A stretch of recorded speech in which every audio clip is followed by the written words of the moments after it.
Hello students, in our Desmos activity, we explored transformations of functions. And so I just want to zoom in on the quadratic family and help you make some conclusions and better understand these transformations of functions. So our parent function for absolute value is f of x equals x squared. This is where we have a parabola graph. Now, with our transformations, we do something like this. F of x equals a times x minus h squared plus k. And in our Desmos activity, we explored these different values and what happens when we change them. So we have the a value, we have the h value, and we have the k value.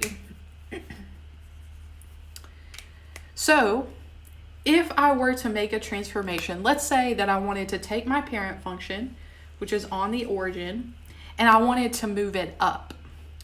In order to move something up, I'm going to change the k value.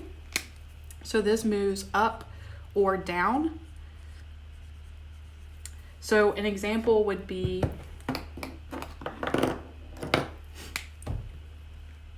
f of x equals, I take my parent function and then I'm going to add to it to transform it. And in this case, I'm going to add 2. That would make my graph move up 2. The shape stays the same. All the points stay the same amount away from each other, but it makes it move up 2. Next, let's say I wanted to move it down, I would have a negative. What if I wanted to move it left or right?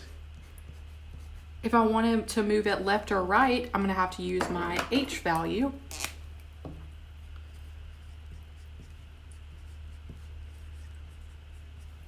My h value is inside the parentheses, and notice that it's connected or more closely connected to x.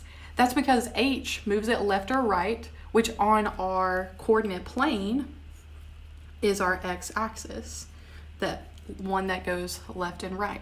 So if I wanted to change something about the left and right movement, I would have x minus and then whatever number that I want to move it over. Let's say we want to move it over 4. So this is x minus 4 squared. What that's going to do is equate my function, my graph, to the right. Right 4. And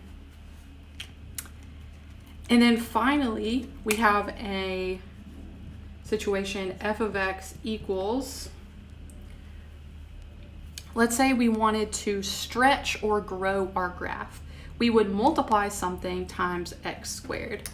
So let's say we wanted to stretch it out. We would multiply it by something less than 1. So let's say 1/2. So the blue stretches out our graph. So 1/2 x squared, that would stretch towards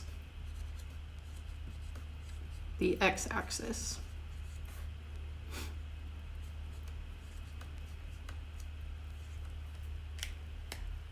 In the next video, I will show you what happens on our graph.